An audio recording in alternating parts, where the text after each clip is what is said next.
Isang magandang hapon muli sa lahat ng kapatiran sa buong mundo.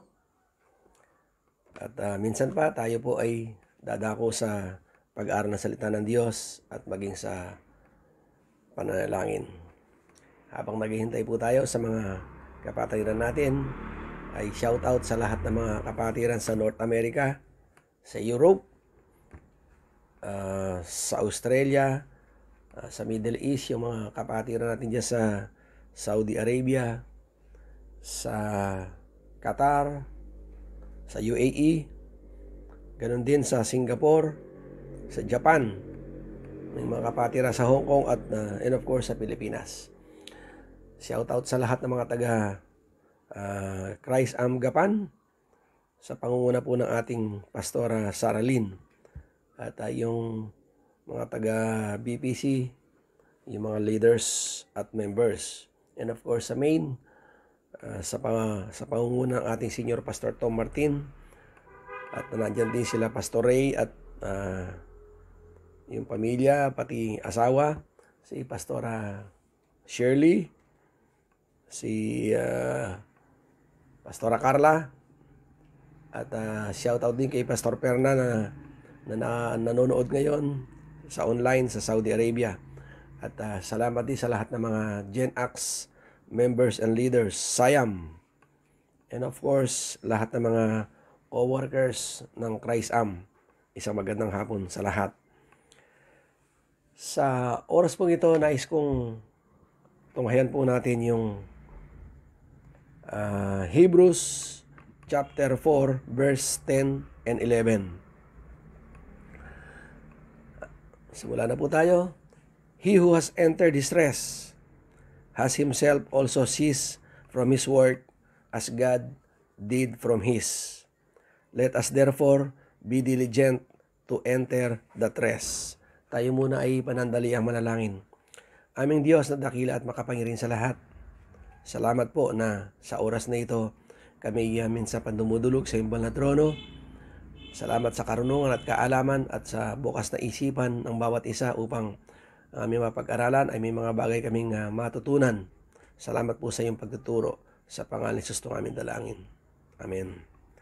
Ang sabi po sa wikang Tagalog ng Hebrews 4:10 to 11. Sapagkat ang pumasok sa kanyang kapahingahan ay nagpahinga naman sa kanyang mga gawa, gaya ng Diyos sa kanyang mga gawa. Magsipagsikap nga kayo ng pagpasok sa kapahingahang yaon. So, ang sabi ng title, your work is to enter His rest. So, ang kailangan lamang nating gawin ay pumasok sa kapahingahan ng ating Panginoon. Kung atin pong pagmamasdan ang isang bata, isa sa mga unang natutunan ng bata, hindi lamang yung una dumapa, ang kasunod nito ay umupo. So, bago matutong tumayo o lumakad ang bata, siya muna ay natutong maupo. So, ang sabi dito, maging ang ating pananampalataya, ang ating pamumuhay pananampalataya, ito po ay nagsisimula, begins with sitting. Marahil siguro isipin natin, bakit ganun? Ang unang pamumuhay bilang isang mananampalataya nagsisimula sa pag-upo. Ito po ang confirmation ng Ephesians 2:6.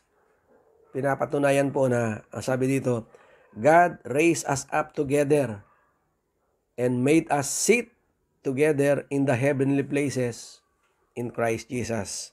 So, tayo'y ibinangong kalakip niya at pinaupong kasama niya sa sangkalangitan kay Kristo. So, ito po pala ang katibayan na kapag ikay nagsimula sa Panginoon sa iyong pamumuhay, uupo ka muna. So, anong ibig sabihin? Usually, ang pinaka-term niyan, kapag may problema ang isang magulang sa anak, inuupuan yan. Problema ng mag-asawa, inuupuan yan hanggang sa masolve. Sa ating pananampalataya, para maunawaan mo ang pagkakilala sa Panginoon, umupo ka muna and let us reason together, saith the Lord. At pag-uusapan ang buhay, pananampalataya, hanggang doon ka matuto kapag umupo ka.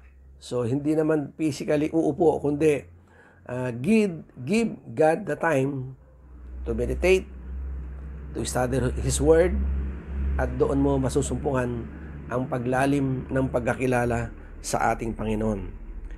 Malinaw na sinasabi, how well we walk depends on how well we sit and rest in the finished work of Christ. So kung gaano ka kahusay lumakad bilang isang mananampalataya, bilang isang Kristiyano, bilang isang matatag na mananampalataya, ito ay nababase, it depends on how well we sit and rest. Ito po ay nababase kung paano ka umupo at nagpahinga doon sa tinapos na gawa ng ating Panginoong Yesus.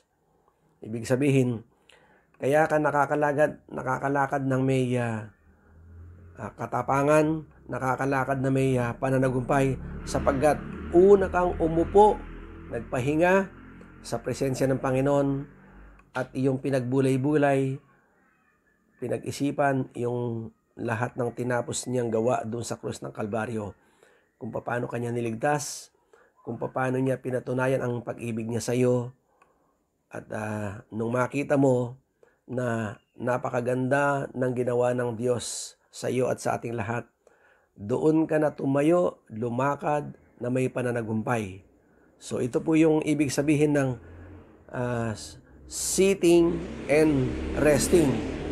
Ikaw ay umupo at nagpahinga sa presensya ng Panginoon, at nung pinagbulay-bulay mo ang kabutihan ng Diyos, doon mo makita tinapos na ng Diyos, tinapos na ni Kristo sa krus ng Kalbaryo ang paghihirap ng tao. Ang kailangan mo na lamang ay angkinin yung kanyang ginawa. So minsan ang tao pinipilit niyang gawin ang sa pamamagitan ng kanyang sariling kakayahan ang kanyang pamumuhay upang ito ay maging matagumpay. Pero napakaliwanag na sinabi ng Panginoon, tinuturuan tayo in the book of Deuteronomy chapter 6, 10-12. The promised land was a land of rest, where God promised to His people. So yung lupang pangako, ito yung lupa na kung saan magpapahinga ka, sabi ng Panginoon, sapagkat ito ang kanyang ipinangako. Kapag ikay pumasok na sa lupang pangako, makakaranas na kayong kapahingahan. Sapagkat kung ating babalikan ang kanilang buhay nung sila'y nasa Ehipto, wala silang kapahingahan. They struggled a lot. They murmured a lot sa Diyos. Kaya, ang sabi ng Panginoon sa mga anak niya dati na nandoon sa Egypt, na kung saan sila po ay naging slaves doon, ito ang nais na ipaabot ng Panginoon sa lahat ng mga pumasok doon at lumabas. Ito sinabi niya sa Deuteronomy 6, 10-12, maninirahan kayo sa malalaki. So ito yung pangako niya kapag ito yung nakapasok na sila sa promised land. Maninirahan kayo sa malalaki at magagandang lungsod na hindi kayo ang nagtatag. So ipinapakita ng Diyos ito. Titira kayo sa mga tahanang sagana sa lahat ng bagay, ngunit hindi ninyo pinaghirapan. Iinom kayo ng tubig na galing sa mga balong hindi ninyo hinukay. Mamimitas kayo ng mga ubasan at sa mga ulibong hindi ninyo itinanim. Kung kayo'y naroon na at masagana na ang lahat ng bagay, ito ang paalala ng Panginoon, huwag ninyong kalilimutang si Yahweh na naglabas sa inyo sa Ehipto, sa bayan ng pagkaalipin. So, ang ipinapakita ng Panginoon dito, wala ka namang effort na gagawin kapag pumasok ka na doon sa lupang pangako, and that is the promised land, yung Kanaan. Nung pumasok ang mga espiya doon para tiktikan bago sila pumasok, nakita nila ang lalaki ng mga ubas, ang lalaki ng mga bunga ng mga halaman, mga puno. Kaya nga lang, ang nakita nila doon, may mga higante, may mga pader, kumbaga nga asensado yung lugar na yon. Yun ang ipinapangako ng Panginoon. So, ipinakita ng Panginoon, titira kayo doon, papasok kayo dyan, na wala naman kayong pinaghirapan. You will just enjoy the fruits of the labor of other people para sa inyo. At mamumuhay kayong sagana, ni wala nga kayong effort na ginawa, basta maniwala lang kayo sapagkat ito'y pangako ko, i-enjoy na lamang ninyo ang aking pangako sa inyo. Pero isang bagay lamang ang ipinapaalala ng Panginoon. Huwag na huwag ninyong kakalimutan na si Yahweh ang naglabas sa inyo sa Ehipto, sa bayan ng pag-aalipin. Minsan ang isang tao kapag na-enjoy na niya yung lahat ng mabuting biyaya, ay unti-unti nakakalimutan ng Diyos sa sobrang saya na na-enjoy niya sa mga biyaya ng binigay ng ating Panginoon. Kaya ito ang paalala ng Diyos.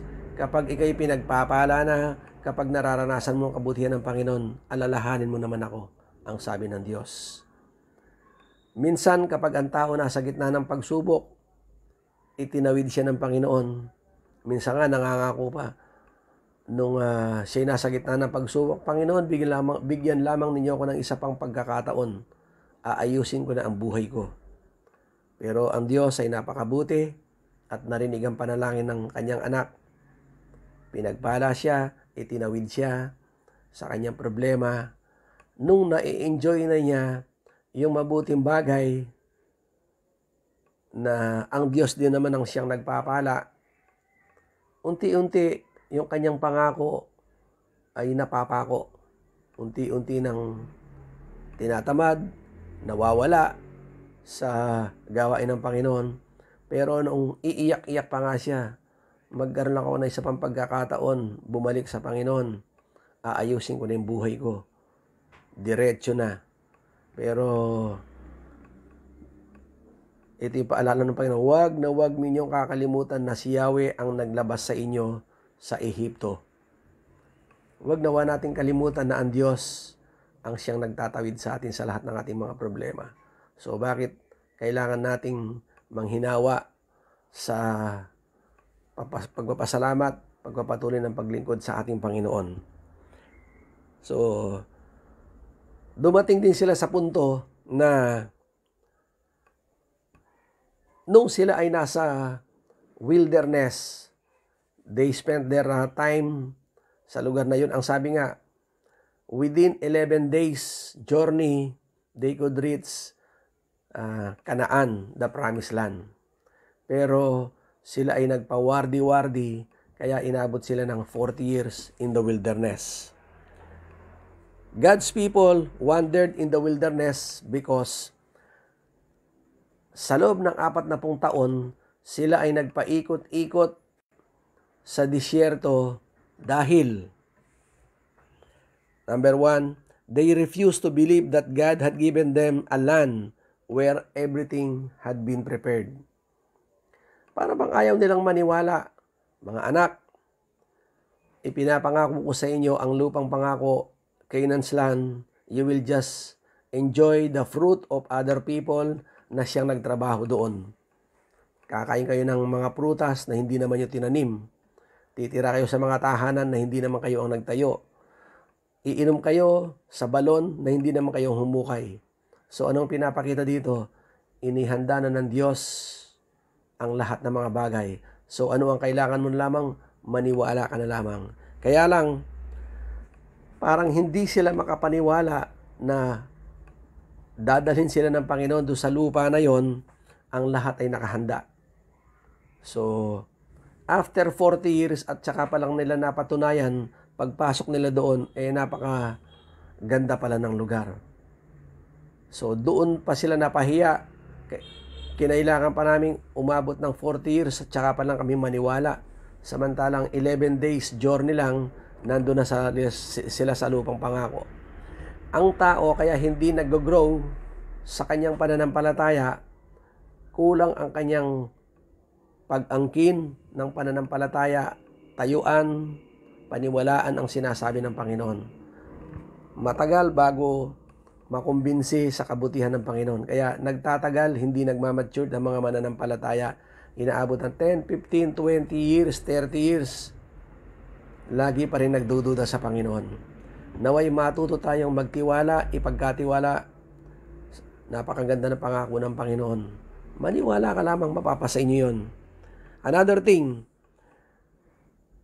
God's people took them 40 years to wander in the wilderness because they could not believe that God had given them the land full of riches to enjoy. Parang hindi sila makapaniwala na napakayaman ng lugar na inihanda ng Diyos. The work is finished. I-enjoy mo na lamang yung mayamang lugar, yung mayamang lupain, i-enjoy mo na lamang yon. At ang lupang ito, flowing with milk and honey, the goodness of God overflows in Canaan's land. So, ito po yung minsan na hindi mapaniwalaan ng mga mananampalataya na ang Diyos sa lahat ng kanyang mga anak, meron siyang inihahandang mabuting bagay. So, maniwala ka lang, manampalataya ka lamang, lakaran mo lamang yan at may enjoy mo yan.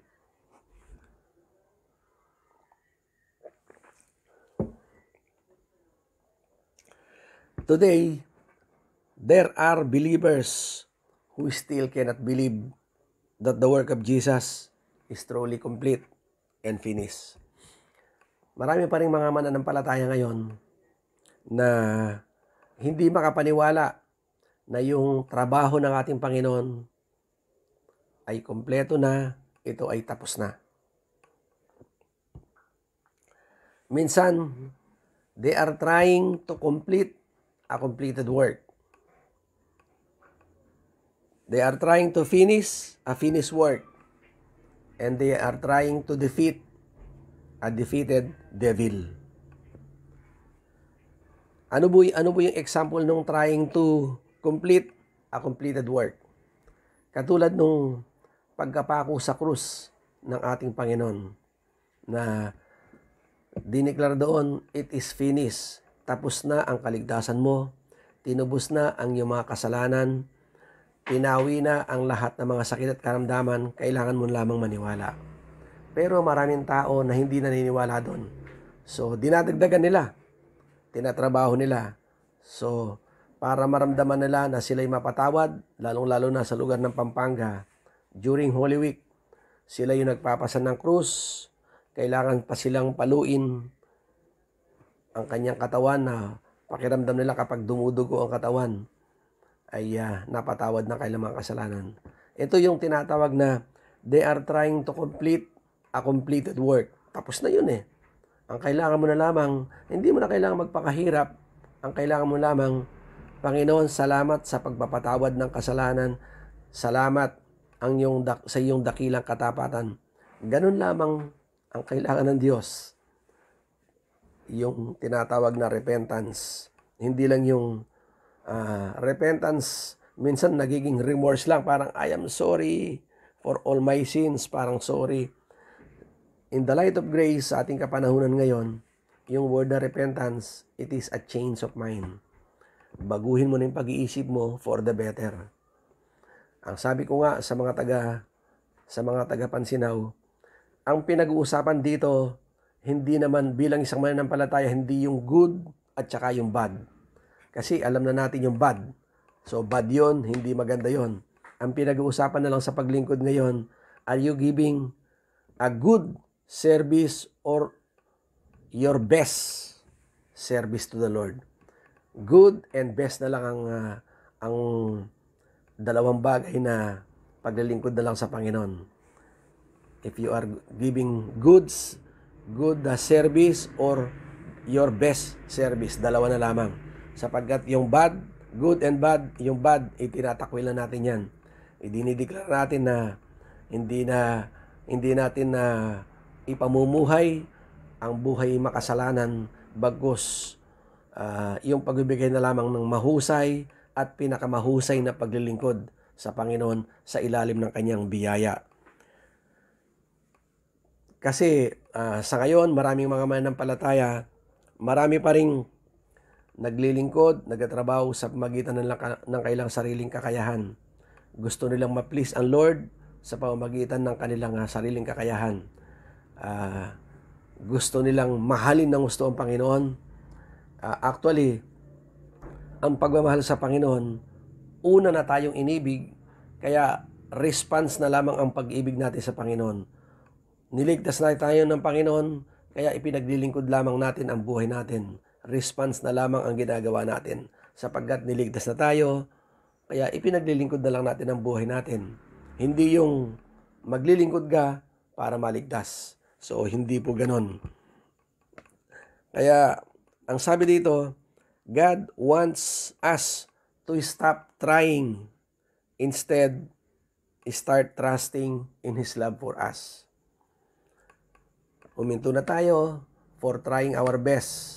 Instead, magsimula na tayong magtiwala sa Panginoon.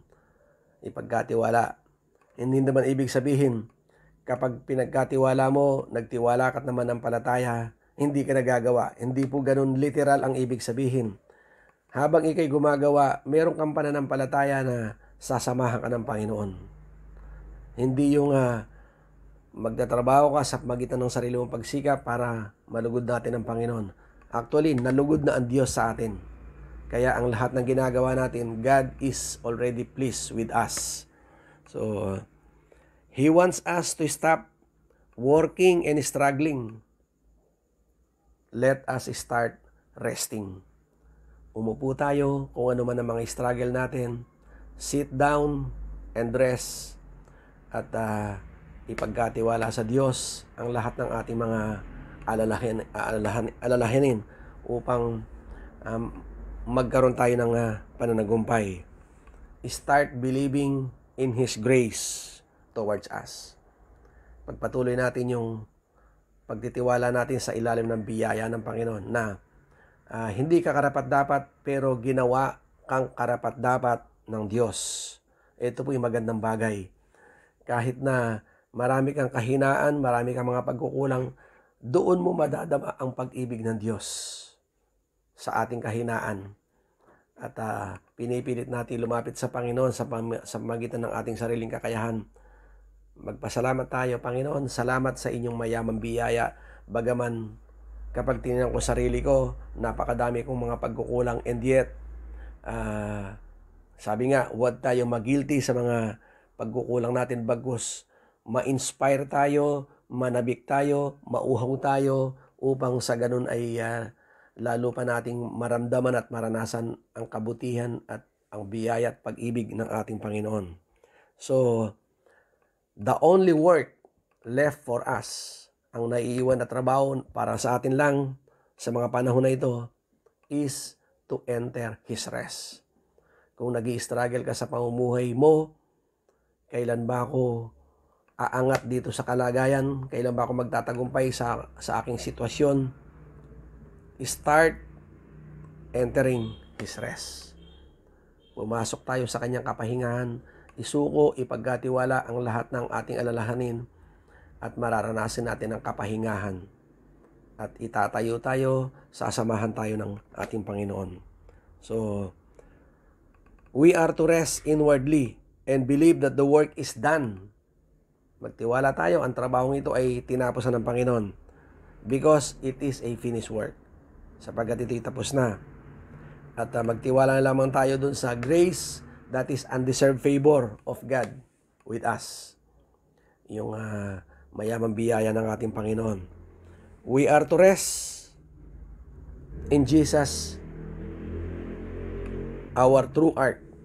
So magpahinga tayo kay Jesus, yung tunay nating arko o ating kaban. At magtiwala tayo, itatawid tayo dun sa magulo at maligalig na tubig. Kung ikaw man ay parang iniisip mo, naliligalig ang buhay mo, para kang nasa sa tubig na maalon, ang buhay ay magulo, magtiwala tayo na itatawid tayo ng Diyos. Isasakay tayo doon sa kanyang bangka at papayapa yung ating sinasakyan na yon. Kapag ibinuhos natin, pinagkatiwala natin ang ating buhay sa Kanya. So anong hamon ng Panginoon sa mga sandaling ito? Hebrews 4:7 at saka 11. Today, if you will hear His voice, do not harden your hearts. Be diligent to enter that rest. Kapag narinig mo ang salita ng Diyos, kapag nag-minister ang salita ng Diyos sa iyo sa oras na ito, huwag mong patigasin ang puso mo. Isuko mo na ang buhay mo. Pumasok ka sa kanyang kapahingahan at mararanasan mo ang masayang buhay, kapiling ang ating Panginoon. Tayong lahat ay pumasok sa kapahingahan ng ating Panginoon, ma-enjoy natin ang mayamang biyaya ng ating Panginoon. At kahit na tayo'y nabubuhay, tumatakbo sa ilalim ng biyaya ng Panginoon, we will not be weary. Hindi tayo mapapagod sapagkat iniahalon tulad tayo ng Panginoon sa isang agila na kahit na siya ay lumilipad, hindi napapagod. Sa gitna ng pagsubok, alam niyang gamitin yung bagyo kung paano niya ikampay yung kanyang pakpak. Actually, doon pa nga siya nakakapag-rest kapag maraming yung malakas ang hangin.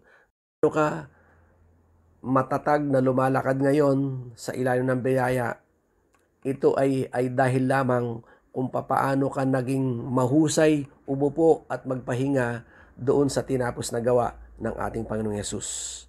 Ito po yung pinaka-final message ng ating pag-aaral ngayon. Kaya ka nakakalakad ng matatag, nananagumpay sapagkat natuto kang magpahinga, umupo doon sa presensya ng ating Panginoon. So, purihin ng Diyos sa lahat ng mga overcomers, sa lahat ng mga achievers. God bless you all. So, sa hapon pong ito, meron pong hamon ang Panginoon sa bawat isa sa atin. Kung nais mong maranasan ang tunay na kapahingahan, buksan mo ang iyong puso at naghihintay ang Diyos upang tanggapin siya bilang iyong Panginoon at sariling tagapagligtas. At ito'y mangyayari lamang sa pamagitan ng pangungumpisal ng ating mga labi. Sasamahan ko ang lahat ng mga bagong nakatutok online sa maikling panalangin ng pagtanggap at yung aking panalangin sa iyong susundan at ideklara po ninyo sa inyong puso na ito ay kinukonfess ninyo sa ating Panginoon. So let us all pray. Panginoong Yesus, salamat muli at narinig ko ang iyong salita na makaranas ako ng kapahingahan. Inaamin ko po na sa mahabang panahon, ako ay namuhay sa pamagitan ng aking sarili. At inaamin ko na hindi ko kayang iligtas ang aking sarili. At sa oras na ito, binubuksan ko po ang aking puso at tinatanggap kita, Jesus, bilang aking Panginoon at sariling tagapagligtas. Naniniwala ako na sa oras na ito, ikaw, Jesus, ay nasa aking puso na. At ako ngayon ay may buhay na walang hanggan. At ang aking pangalan ay nakasulat na sa aklat ng buhay.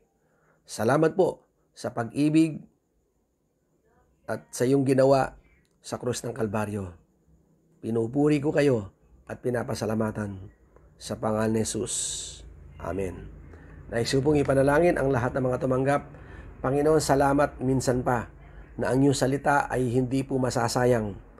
At ang lahat ng mga tumanggap ay aking po pinagkakatiwala sa inyo. Patuloy kayong mangusap at makapaghanap sila ng isang Christian gathering na kung saan ang iyong salita ay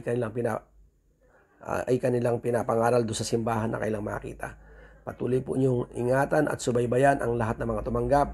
Maranasan nila ang panibagong buhay simula ngayon at sa mga susunod pang mga araw. Salamat po sa iyong kabutihan sa bawat isa. Sa pangalan ni Jesus, itong aking dalangin. Amen. Praise the Lord. So, sa oras pong ito, tayo dadako sa diwa po ng panalangin. Panginoon, minsan pa, kami po ay nagpapasalamat sa nakalipas na oras at nakita namin ng katotohanan ng iyong salita. Ngayon po ay dumadako kami sa panalangin at una po namin itinataas sa panalangin si Pastor Boy Liwag na ngayon ay nasa Guam.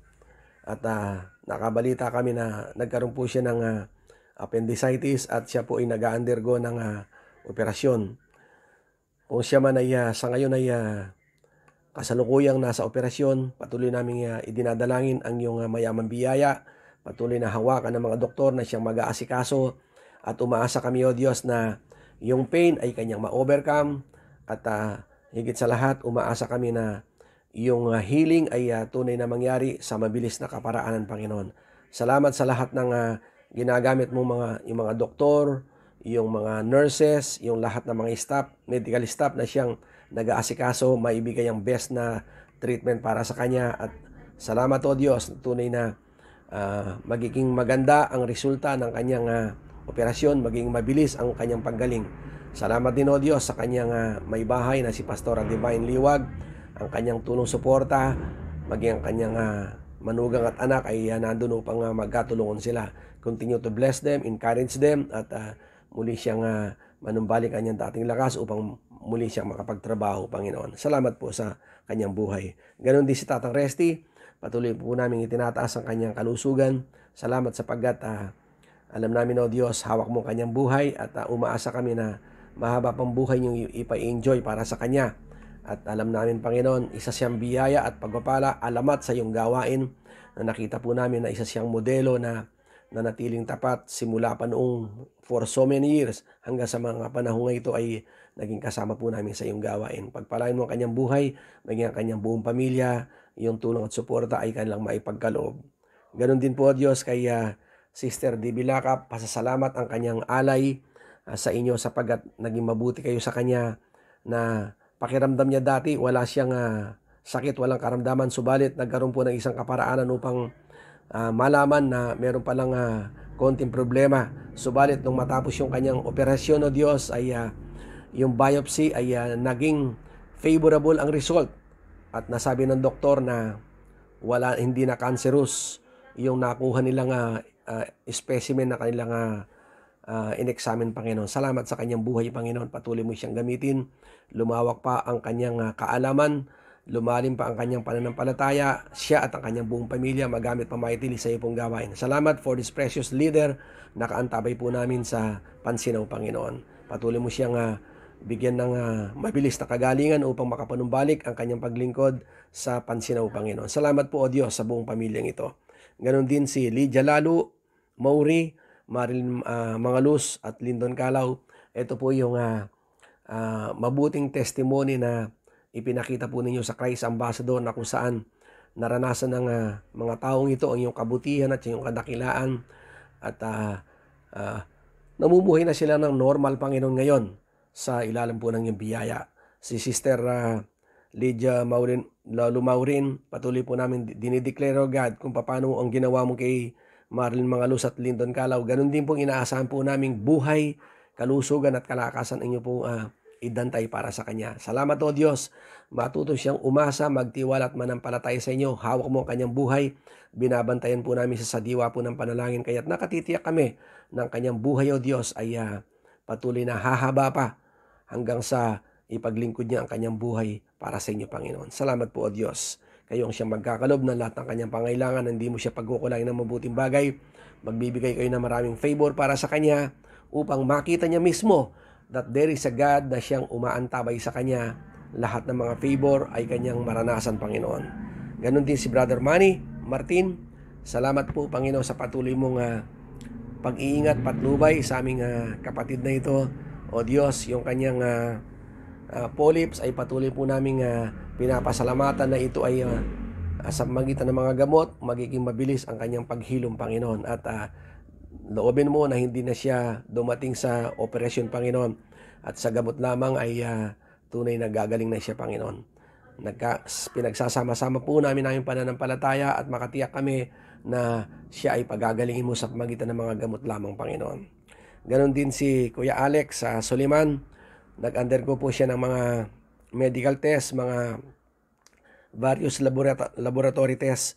Umaasa kami at nagtitiwala ang lahat, Panginoon, ay magiging favorable. Ang lahat, O Diyos, ay magiging negative, magiging maganda at maayos ang resulta ng kanyang examination, Panginoon. Salamat sa kanyang buhay na alam namin nagiging pagpapala rin siya sa Christ Ambassador. Kaya umaasa kami, Panginoon, patuloy mo pa siyang bibigyan ng mahabang buhay, malakas at na makapagtrabaho pa, Panginoon, at yung kanyang mga tulong at suporta sa Christ Ambassador ay tunay na pinapasalamatan ka namin, Panginoon. Salamat po. Continue to bless him, siya at ang kanyang buong pamilya, Panginoon. Salamat po, O Diyos, na makita at makabalita kami na siya ay maayos na, siya ay pinagpala at magaling na, Panginoon. Ganon din, O Diyos, si Edna Yusi, na dati po namin churchmate sa Saudi Arabia, na kung saan sila po ay nag-for good sa lugar ng La Union. Siya rin po ay nag-undergo ng chemotherapy. Umaasa kami, Panginoon, na tunay na iingatan mo ang buhay ng taong ito. At we declare life upon her, O God. Salamat na kailan lamang siya ay nakalabas na after the chemo at malakas na naman siya ngayon. Umaasa kami, Panginoon, na tunay na bibigyan mo ng kapahingaan ng taong ito sa kanyang sakit at manumbalik ang kanyang dating buhay, ipaglingkod pa faithfully ang kanyang buhay kasama ng kanyang asawa, Panginoon. Salamat sa iyong patnubay at gabay sa mag-asawang ito. Amin din pong idinadalangin ang aming simbahan, yung Mother Church, O God, yung Gapan, yung Blessed Pansinaw Church, yung California, Guam at Bongbang. Salamat sa mga simbahang ito na itinayo at patuloy na itinatayo, Panginoon. Kami po'y lubos na nagpupulit, nagpapasalamat na loobin ninyo na itong mga itatayong ito ay maging full-fledged na mga simbahan, Panginoon, upang yung aming pong title na international ay tunay na maging totoo at magkaroon po ng tunay na katuparan, Panginoon. Salamat sa mga committed leaders at members na niyo pong idadagdag sa mga simbahang ito, maging ito mga local na nandito. Salamat sa bawat kapatiran na dumadako sa tatlong simbahan na ito, sa Mother, sa Gapan at sa Pansinaw. Continue to bless them at maibigay nila yung tulong at suporta sa mga sa mga pastors na kanilang sinusuportahan, Panginoon. Umaasa kami na hindi mo pagkukulangin ng mabuting bagay ang mga simbahang ito, Panginoon. Maging ang bawat kapastoran, continue to bless, to encourage everyone. Lalo pa kami magkaroon ng pagkakaisa, itaguyod, itakbo ang iyong gawain under the banner of Christ Ambassador Ministry. Salamat po sa bawat lingkod mo na ginagamit mo, maging yung mga co-workers po namin, maging yung Sayam at yung iba pang mga kasamahan po namin, O Diyos, na manggagawa, Sayam at saka Gen X. Salamat sa mga leaders na ito at continue to bless them, encourage them, makapag-akay pa sila ng maraming mga kabataan para sa iyong kaharian. Salamat din, O Diyos, sa final episode ng Hymn of Love na idadaos this coming Sunday. Umaasa kami na lahat ng mga bumili ng ticket at yung mga interested na dumalo, huwag pong masayang na hindi nila mapanood dito sapagat napakaganda. Mayroon pong moral lesson na mapupulot ang bawat isa na siya nga attend dito. Nagpapasalamat kami, O Diyos, sa effort na binigay mo po sa mga kapatiran po naming mga kabataan upang maging pagpapala sila sa iba't ibang simbahan at sa mga iba't ibang tao, Panginoon. Salamat po, O Diyos. Umaasa kami kung paano mo ginawang lively at successfully yung second Sunday na celebration. Umaasa kami ito pong final episode ay it will be more than successful, Panginoon, sa iyong kabutihan, O Diyos. Salamat, Panginoon, sa iyong mga taong ginamit upang magkaroon po ng success ang gawain ito. Ganon din po, O Diyos, nagpapasalamat kami minsan pa sa mga ministry, mga financial supporters namin locally and internationally. Salamat sa kailang buhay. Nagdideklara kami, O Diyos, ng multiple blessings upon them. Hindi sila magsawa, hindi sila manghinawa, tumulong at sumuportang financial sa simbahan, Panginoon. At naniniwala kami at nananampalataya, you will continually bless them, O God. mas higit pa sa kailang inaasahan. Hindi lamang sila, kundi yung mga iba pang kapatiran na may puso na tulungan, suportahan ng iyong gawain. Napatunayan na po namin ngayong pandemic ay talagang hindi mo pinagkukulang ng mabuting bagay ang iyong gawain. Salamat po sa mga buhay na mga may pusong tumulong sa iyo pong gawain. Ganon din po yung aming Philippine situation. Kailan lamang may COVID-19, dumating ang Delta, yung Lambda at ngayon ay Omicron. Naniniwala kami, Panginoon, tinapos mo na ang lahat ng ito at hindi na po namin pinahintulot na pumasok pa itong Omicron variant na ito. We declare, O God, that you will bless Philippines at maraming mga tao ang siyang tunay na mababaksin at hindi na po tatalab itong Omicron na ito sapagkat tinapos mo na, O Diyos, ang paghihirap ng bansang Pilipinas. Bagkus nagdideklara kami ng buhay at pagpapala, kasaganahan sa Pilipinas, maraming trabaho ang mabubuksan, maraming kumpanya, O Diyos, ang siyang muling tatayo, O Panginoon, upang ang aming ekonomiya ay muling manumbalik, Panginoon. Salamat sa iyong kabutihan. Maging yung upcoming election na next year, May 2022, kami po ay lubos na umaasa kung sino man ang iyong luluklok, Panginoon, we will respect, we will pray for them. At sa election, umaasa kami, Panginoon, ilalagay mo po yung tamang leader sa pamagitan ng pagkilos mo sa mga puso ng mga tao. Ilagay sa kanilang puso yung taong tapat, may puso na tulungan ng bansang Pilipinas na umangat, umasenso, mapagpala, at masasabi na totoong Diyos ang pinaglilingkuran ng bansang Pilipinas sapagkat this is the only Christian nation in the Far East at naniniwala kami ito ay makikilala sapagkat mayroong totoong Diyos na kailang pinaglilingkuran. Salamat po, O Diyos, sa iyong kabutihan at sa lahat ng mga tumutok online. Kung ano man ang mga prayer request nila, naniniwala ako nananampalataya, abutin ang bawat isang panalangin ng kailang puso at selyuhan, O Diyos, ang mga panalangin po namin sa gabing ito at nakatitiyak kami hindi po masasayang ang lahat ng ito at wala pong expiration ang mga prayers po namin at lahat ng ito, you will entertain all these prayers individually. At higit sa lahat, ang kasagutan ay darating the soonest possible time. Kaya pinupuri ka namin at pinapasalamatan itong aming samot na langin sa pangalan ni Jesus. Amen. So sa oras pong ito, hindi natin mababati ang lahat at bagkus final benediction na lamang. The grace of our Lord Jesus Christ and the love of God and the communion of the Holy Spirit be with you all. Because of Jesus, kayo pong lahat ay sukdulang pinagpala, lubhang itinangi at taimtim na minamahal ng Diyos. Salamat po sa inyong lahat. God bless you all.